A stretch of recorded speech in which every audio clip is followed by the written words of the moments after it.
Faustino Catalina. Iglesia Noticia. COPE. Estar informado. Saludos amigos, muy buenos días. Son las 8:30 de la mañana de este domingo 16 de mayo de 2021 y como cada 7 días el momento de contarles lo más destacado en la actualidad religiosa de estas jornadas en Iglesia Noticia, aquí en la cadena COPE. Estaremos con ustedes hasta las 9 en que llegará la transmisión de la Santa Misa en estos minutos de información que hoy hacemos con Rafael Nieto en el control de sonido y Nacho de Gamón en la producción. Y en primer lugar, algunas noticias en estos titulares. Comunicar encontrando a las personas donde están y cómo son es el lema con el que la Iglesia celebra hoy la Jornada Mundial de las Comunicaciones Sociales en una semana en la que la Conferencia Episcopal ha presentado la memoria anual de actividades con los datos correspondientes al año 2019. Además, el Papa ha nombrado obispo de Bilbao a quien era ya su obispo auxiliar, Joseba Segura, y nuevo obispo de Ajaccio, en Córcega, al franciscano navarro Francisco Javier Bustillo. En el Vaticano, el Papa ha creado un grupo de trabajo para la excomunión de todas las mafias y ha establecido el ministerio del catequista como respuesta urgente a la necesidad de evangelización de nuestro mundo. Además, en 1 de cada 4 países del mundo la libertad religiosa sufre restricciones según el último informe del gobierno de los Estados Unidos. Y mañana comienza una nueva semana de vida religiosa que organiza el Instituto Teológico de Vida Religiosa de los Claretianos y los jesuitas preparan la apertura el próximo jueves de un año ignaciano. Faustino Catalina. Iglesia Noticia. COPE. Estar informado. En este domingo, solemnidad de la Ascensión del Señor, se celebra la Jornada Mundial de las Comunicaciones Sociales, este año con el lema Comunicar encontrando a las personas donde están y cómo son. En su mensaje para esta jornada, los obispos de la Comisión para las Comunicaciones Sociales agradecen a todos los comunicadores su servicio, ya que la comunicación es imprescindible para el desarrollo de las personas y de las sociedades libres, al tiempo que les animan a ejercer su trabajo al servicio de la verdad. Ir y ver, escuchar, cultivar prácticamente esta dimensión es realmente una de las mejores acciones que pueda tener también una persona y especialmente un comunicador. Por eso mis palabras no pueden ser otras, que vengan y vean, que ayuden a ver también la realidad de las cosas y sobre todo los relatos auténticos de lo que está pasando a nuestro alrededor. Son las palabras del presidente de la Comisión Episcopal para las Comunicaciones Sociales, que es el obispo de Cartagena, José Manuel Lorca, quien con el Papa, además de invitar a las empresas informativas a poner el acceso a la verdad por encima de otros intereses legítimos, anima a conocer los hechos y buscar la verdad que nos hace libres. Abrirnos a los demás, ir hacia donde no va nadie. Y sobre todo él pone algunos ejemplos de cómo saber ir hacia donde no va nadie. Yo creo que en este sentido el Santo Padre nos lleva fundamentalmente a la defensa de los más necesitados, de los pobres, de los invisibles y sobre todo a que espabilemos, a que saquemos de nosotros mismos las mejores condiciones para que todo el mundo pueda tener la misma dignidad, las mismas oportunidades y sobre todo pues las posibilidades de conocer una realidad que está ajustada a la verdad y a la justicia. El Papa ha nombrado a Joseba Segura nuevo obispo de Bilbao, diócesis de la que era obispo auxiliar desde 2019, así como administrador diocesano desde el traslado a Burgos del anterior obispo Mario Iceta.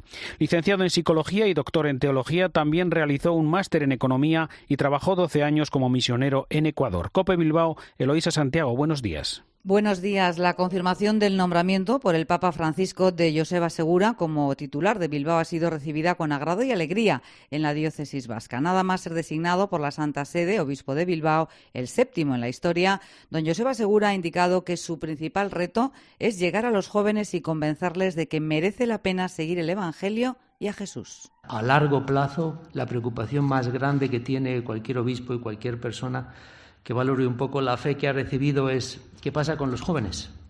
¿Cómo vamos a ser capaces de transmitir, no a todos, porque sabemos que es un contexto cultural difícil para la fe, pero vamos a ser capaces de transmitir a algunos y ojalá a muchos, gente de nuevas generaciones, que efectivamente aquí hay un tesoro y una gran propuesta de vida en el Evangelio que merece la pena escuchar, recibir y poner en práctica? El nuevo obispo considera fundamental el papel del laicado y no cree que tenga futuro una iglesia solo protagonizada o dirigida por curas. Espera que su nombramiento sea una buena noticia para la comunidad católica y para toda la sociedad vizcaína. La trayectoria pastoral como sacerdote del nuevo obispo ha estado mucho tiempo llegada a Bilbao, aunque también ha vivido otras experiencias personales y pastorales fuera de la diócesis, como el tiempo que estuvo al frente de Cáritas Ecuador.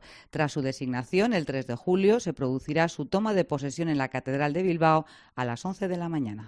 Y otro nombramiento de esta semana, el franciscano navarro Francisco Javier Bustillo ha sido nombrado por el Papa nuevo obispo de Ajaccio, en Córcega.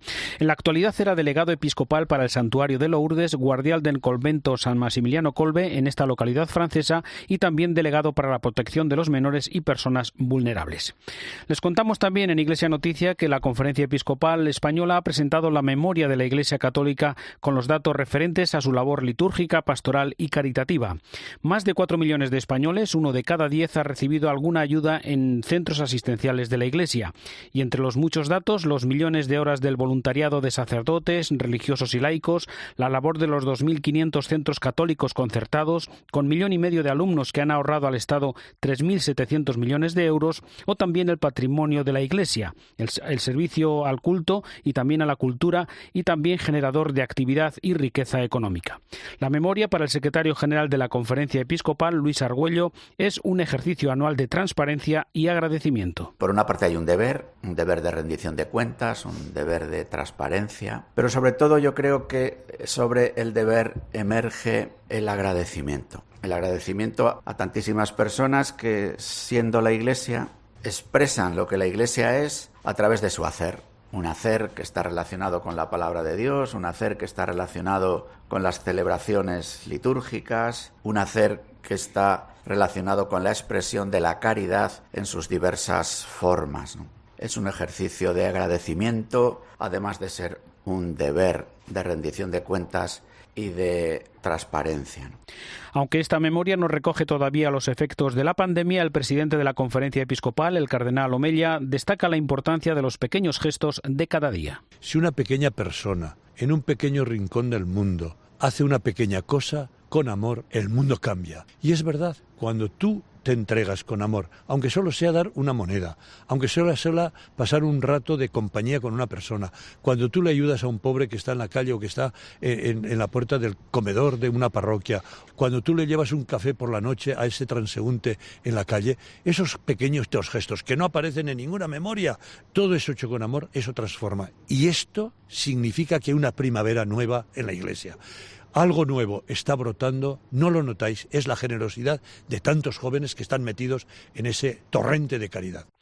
Recordamos ahora declaraciones a COPE del secretario general de la Conferencia Episcopal, Luis Argüello, para quien en los aspectos sociales hay más diálogo entre los obispos y el gobierno de lo que aparece en los medios de comunicación, mientras las dificultades aumentan en propuestas éticas sobre la persona y la vida. En asuntos concretos de la presencia de la Iglesia en muchos aspectos de la acción social o incluso en cuestiones que tienen que ver con los números, con las inmatriculaciones que tanto han dado que hablar, con el régimen fiscal. Hay una posibilidad de diálogo, incluso de entendimiento, con muchísimo menos ruido del que luego aparece en los medios, incluso en el propio Congreso de los Diputados. Pero en estas otras cuestiones que suponen una verdadera propuesta de comprensión de la persona y de organización de la vida social con la misma comprensión de la persona y de la familia, pues aquí ciertamente tengo que reconocer que nuestras dificultades para el diálogo y el entendimiento son mucho mayores. El director del Departamento de Migraciones de la Conferencia Episcopal, Fray Xavier Gómez, ha visitado Tenerife para conocer de cerca el trabajo de la Iglesia en la acogida a los inmigrantes en las islas y ha pedido cambiar la mirada deshumanizada que les reduce a solo números. COPE Tenerife, Daniel Pinelo. Fray Xavier Gómez llegó hace pocos meses a la dirección del Departamento de Migraciones de la Conferencia Episcopal y ya ha visitado Canarias para conocer de primera mano la realidad que están viviendo las islas. Durante su paso por la diócesis de Tenerife ha insistido en dejar de ver a los migrantes como números y empezar a hablar de ellos como personas que tienen nombre, apellidos y una familia a la que dejan detrás. Pide que se respeten sus derechos humanos. Deberían tener el derecho de no migrar, que es el primer derecho, ¿no? Nadie migra por gusto, sino por necesidad. Y esto hay que recordarlo. Si se dieran las condiciones necesarias para una vida digna y un futuro digno en los países de origen de tanta gente, muchos harían su vida allí. Pero como esto no sucede, también hay que reconocerles el derecho de moverse y de buscar en otros lugares un futuro para ellos y para sus familias, porque eso lo hemos hecho todos, lo hemos hecho en Europa, tantos europeos, en España, tantos españoles, y en Canarias, tantos canarios que nos hemos movido, que se han movido, y que es un derecho reconocido también internacionalmente. El director de Migraciones pide tener como referencia también la doctrina social de la Iglesia y las orientaciones del Papa Francisco. Una jornada sobre los acuerdos Iglesia-Estado celebrada en la Universidad Católica de Valencia ha analizado la Ley Orgánica de Libertad Religiosa. Con estas conclusiones, COPE Valencia, Luis Agudo. En esta jornada sobre los acuerdos Iglesia-Estado que ha celebrado la Facultad de Derecho Canónico de la Universidad Católica de Valencia, se ha puesto de relieve que la Ley Orgánica de Libertad Religiosa no necesita su derogación, como pretende el PSOE, sino su actualización con consenso parlamentario y alejado del intento de propugnar un laicismo militante y una religión política. Lo mejor es que se mantenga la ley de 1980, porque la pretendida reforma de la ley por el PSOE es de carácter totalmente laicista, ha subrayado el cardenal arzobispo de Valencia, don Antonio Cañizares. Asegura que estamos ante un derecho fundamental, como es el de la libertad religiosa, que sustenta la auténtica democracia. Es necesario y apremiante, por lo tanto, ser lúcidos y claros y advertir del precipicio al que nos quieren llevar algunos laicistas de pensamiento único. Y es que una democracia sana y verdadera necesita el respeto de este derecho fundamental de libertad religiosa en toda su extensión, tanto en el plano individual como en el social. Y ello presupone una aceptación no recortada jurídicamente de la significación pública de la fe y de la conciencia personal y comunitaria. En estas jornadas, por cierto, también se ha celebrado una mesa redonda centrada en la doctrina en relación al seguimiento de los delitos sexuales contra menores, en la que ha participado Carlos López Segovia, vicesecretario para Asuntos Generales de la Conferencia Episcopal Española. Ha subrayado López Segovia que la Iglesia es la mayor interesada en que se haga justicia en este tipo de causas en aras a un mejor cumplimiento de su misión evangelizadora. A la espera de la inauguración de la muestra que tendrá lugar en Burgos, Carrión de los Condes y Sahagún a partir de junio, esta semana se ha anunciado una nueva exposición organizada por la Fundación Las Edades del Hombre que en 2022 dejará la comunidad de Castilla y León para recalar en Plasencia. Nos lo cuenta desde COPE Cáceres Miriam Rodríguez. La Catedral de Plasencia va a albergar la próxima primavera la 26ª edición de la exposición Las Edades del Hombre. 10 años llevaban en la localidad intentando acoger esta muestra de arte sacro, cuyo anuncio como sede ha sido como un regalo de Dios en una época de dificultades económicas por la pandemia. Así lo destacaba el obispo de la diócesis, José Luis Retana. Consideramos que esta edición es un regalo. También es un regalo de Dios, si tenemos en cuenta los tiempos de desaliento y penuria económica que estamos viviendo. Yo creo que lo más hermoso de esta noticia, que ya lo es por sí misma, es el momento en el que se va a realizar, que yo creo que va a ser un bien, como veníamos comentando el presidente y yo, para nuestro pueblo de Extremadura. No han trascendido mucho más detalles de cómo se va a desarrollar esta muestra, sí que se va a completar con rutas por la zona norte de la provincia. El arzobispo de Burgos, Mario Iceta, dedica su última pastoral al mundo rural con motivo de la fiesta de San Isidro, que ayer celebramos, y destaca el compromiso permanente de la Iglesia con las gentes del campo. La pastoral que en él se desarrolla está arraigada en el cuidado de comunidades pequeñas, en el servicio silencioso y constante de sacerdotes que se multiplican en sus tareas y laicos que colaboran generosamente para que la llama de la fe continúe iluminando los campos y sus gentes. La pastoral en el mundo rural es una escuela inestimable de generosidad. La pastoral rural necesita de la corresponsabilidad de todo el pueblo de Dios, donde también los laicos tienen su tarea y son invitados a trabajar en el campo del Señor. Quienes cuidáis de las zonas rurales de nuestra Iglesia, sois palabra delicada, compañía segura y apoyo en los momentos de tormenta. Faustino Catalina. Iglesia Noticia. COPE. Estar informado. En Iglesia Noticia comenzamos el tiempo de la información internacional en el Vaticano, donde el Papa Francisco celebrará a las 10 de esta mañana una misa con los fieles de Myanmar en Roma, que se suma a sus llamamientos al diálogo y la reconciliación en aquel país. Pero fue al comienzo de esta semana cuando conocimos el anuncio de la puesta en marcha de un grupo de trabajo para estudiar la excomunión formal de todas las mafias. Corresponsal en Roma y el Vaticano, Eva Fernández. Buenos días. Buenos días. Desde siempre el Vaticano ha dejado muy claro que no es posible pertenecer a la mafia y ser parte de la Iglesia. Los 3 últimos papas, de hecho, lo han condenado de forma explícita. Juan Pablo II hizo un histórico llamamiento a la conversión de las familias criminales. Benedicto XVI definió la mafia como camino a la muerte y Francisco ya advirtió que no está en comunión con Dios. El problema es que esta posición no aparece recogida en la teología moral social, el Código de Derecho Canónico o el Catecismo, ¿no? Por esta razón se ha puesto en marcha esta comisión formada por juristas y expertos para estudiar la excomunión de los mafiosos, que será especialmente útil en los países en los que estas organizaciones criminales suelen utilizar símbolos cristianos, como sucede en Italia o en América Latina. Forman parte de esta comisión, entre otros, el presidente del Tribunal del Vaticano, Giuseppe Pignatore, que durante muchos años fue juez antimafia en Italia, y el sacerdote Luigi Ciotti, impulsor de una conocida asociación antimafia. El grupo de trabajo, en contacto directo con la Congregación para la Doctrina de la Fe, recopilará material para excomulgar formalmente a todas las familias relacionadas con la mafia, también a las ligadas al narcotráfico, al tráfico de personas o a la delincuencia, ya se encuentren en el este europeo, en Asia, en América Latina o en África. En un congreso de asociaciones de familias, el Papa ha salido una vez más en defensa de la vida y la familia y ha pedido a los gobiernos que pongan en marcha políticas que faciliten el trabajo y ayuden a superar el problema del descenso de la natalidad. Pienso con tristeza en las mujeres a las que en el trabajo se las desanima a que tengan hijos o que deben esconder su embarazo. ¿Cómo es posible que una mujer deba sentir vergüenza por el don más hermoso de la vida? No es la mujer, sino la sociedad quien debe avergonzarse, porque una sociedad que no acoge la vida deja de vivir. Los hijos son la esperanza que hace renacer al pueblo.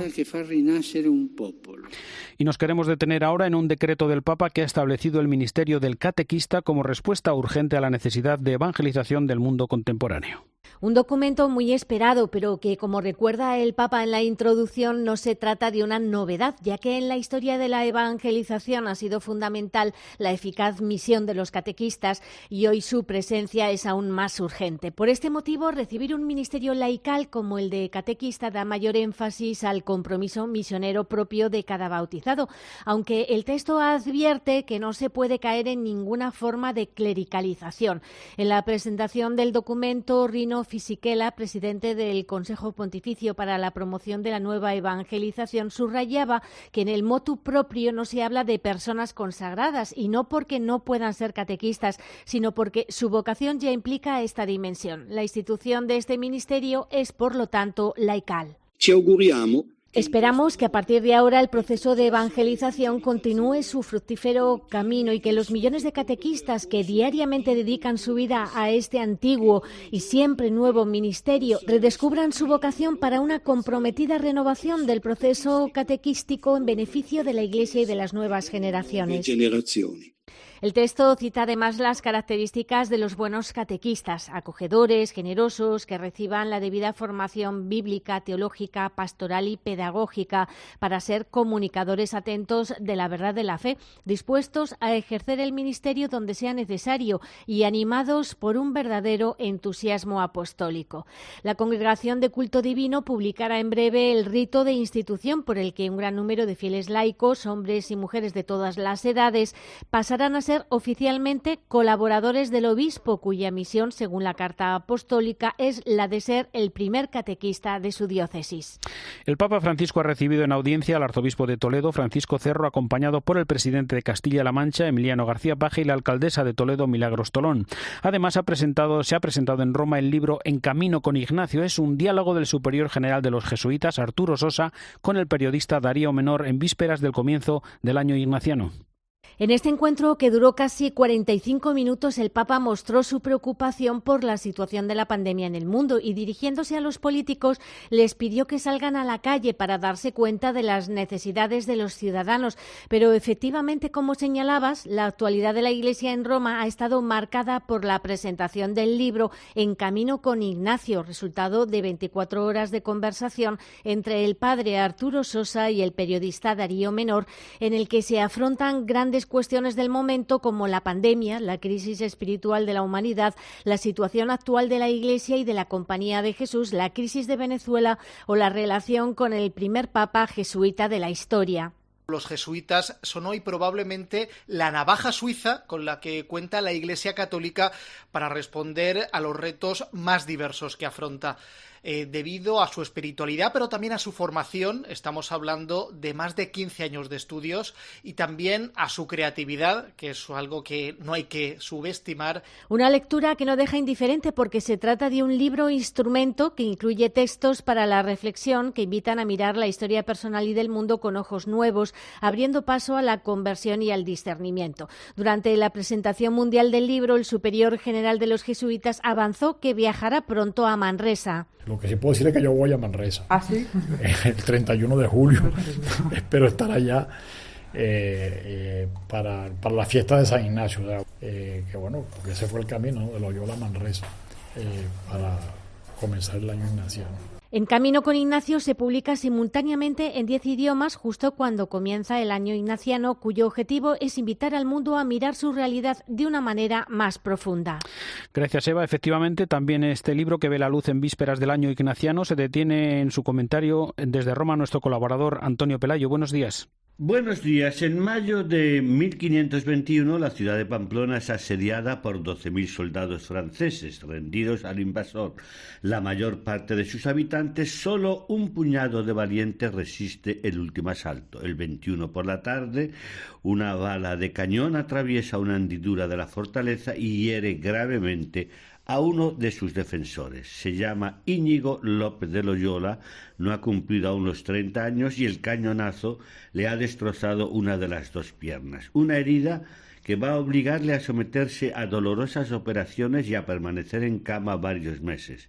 Durante ese largo periodo, el apuesto y ambicioso guipuzcoano revisa los ideales de su vida y emprende un camino de radical conversión. Con la pierna destrozada, afirma su 30º sucesor, el venezolano Arturo Sosa, se convirtió en peregrino, en caminante hacia la verdadera libertad. 500 años más tarde, la Compañía de Jesús celebra esa providencial bala de cañón e inicia un año ignaciano que comienza dentro de unos días en la capital navarra bajo el lema «Ver nuevas todas las cosas en Cristo». Para encauzarnos en ese camino de conversión, el padre Sosa, en fructuoso diálogo con el periodista español Darío Menor, ha escrito un libro titulado En Camino con Ignacio. Un vademecum para el peregrino que se cruza con una iglesia en camino sinodal, con un mundo con sus luces y sombras manifestadas por la pandemia global que todos sufrimos y que necesita energía y discernimiento para proseguir su ruta en libertad y en comunión con los hermanos más marginados y despreciados del mundo hacia Jesucristo, único Señor de la historia y de cada una de nuestras vidas. Un libro cuya lectura recomiendo a los que me escuchan porque nos invita a todos a mirar la realidad de una manera más profunda y a seguir a Ignacio de Loyola en su itinerario hacia la auténtica libertad.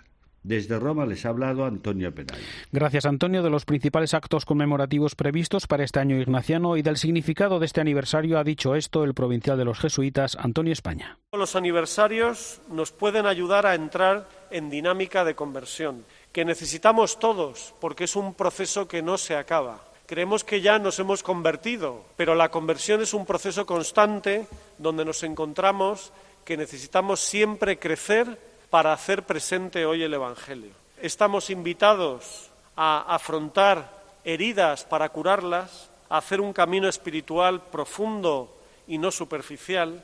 Estamos invitados a una aceptación de la diversidad de la propia vida y de la de otros, y estamos invitados a abrirnos a un mundo que sigue sorprendiéndonos y sigue cambiando. El gobierno de Estados Unidos ha presentado un año más su informe sobre libertad religiosa en el mundo, que detecta elevadas restricciones en 56 de 200 países. Vamos a conocer más datos con el corresponsal de COPE en Washington, Juan Fierro. Anthony Blinken, el secretario de Estado estadounidense, era el encargado de presentar el informe que cada año realiza su departamento sobre la libertad religiosa en el mundo. Un informe que concluye que 56 países de los 200 estudiados sufren restricciones altas o severas a la libertad religiosa, entre ellos Venezuela, Nicaragua y Cuba, donde se registraron casos de amenazas e intimidación a líderes religiosos. En el caso de Venezuela, el Departamento de Estado explica que aunque la Constitución reconoce la libertad religiosa, miembros de la Iglesia Católica y del Consejo Evangélico de Venezuela denunciaron acoso e intimidación por parte del gobierno al llamar la atención sobre la crisis humanitaria que vive el país.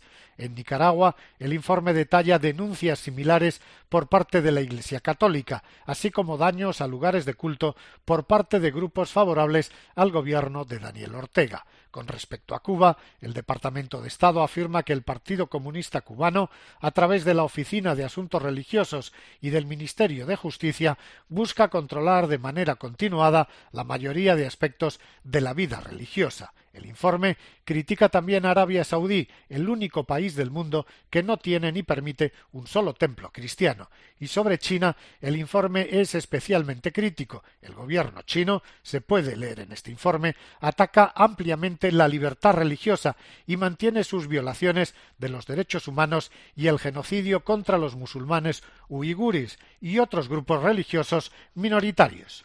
Les contamos también que el Vaticano ha autorizado el inicio del proceso diocesano de canonización del dominico y periodista padre José Luis Gago. La Iglesia de los Dominicos de San Pablo de Valladolid acogerá el próximo 19 de junio la apertura de la causa de quien contribuyó en los años 60 al nacimiento de la cadena COPE, de la que fue director general. Luis Argüello, secretario general de la Conferencia Episcopal.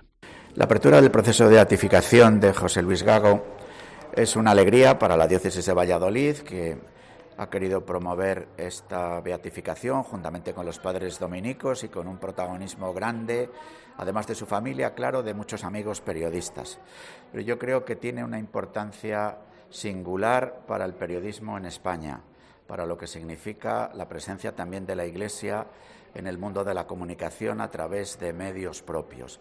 La valoración de la vida sencilla y valiosa de José Luis Gago, de su entrega a través de la comunicación en las ondas y de otros medios, es sin duda una estupenda ocasión para invitar también a los periodistas de cualquier tipo de medio a cultivar lo que el padre Gago siempre decía y que se ha terminado siendo lema de la propia COPE, ¿no? La verdad os hace libres. Y mañana comienza una nueva semana de vida religiosa que organiza el Instituto Teológico de Vida Religiosa de los Claretianos, que celebra el medio siglo de su fundación y que se abre a la participación de manera virtual de personas y comunidades de todo el mundo. La semana tiene como lema "Consagrados para la vida del mundo, la vida consagrada en la sociedad actual", y el director del instituto es Antonio Bellella.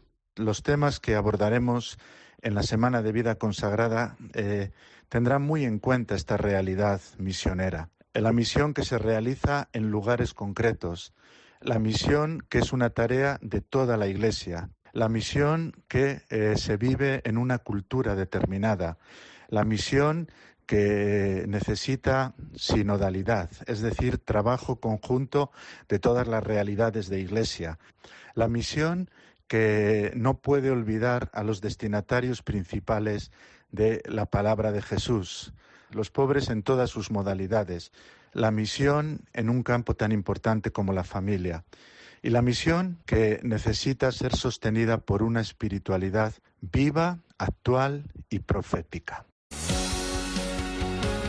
Llegamos así al final de esta edición del informativo Iglesia Noticia, programa 1724, en este domingo 16 de mayo de 2021. Tras la última hora de la actualidad en España y el mundo, les ofreceremos la Santa Misa. Hasta dentro de 7 días, un saludo de Faustino Catalina.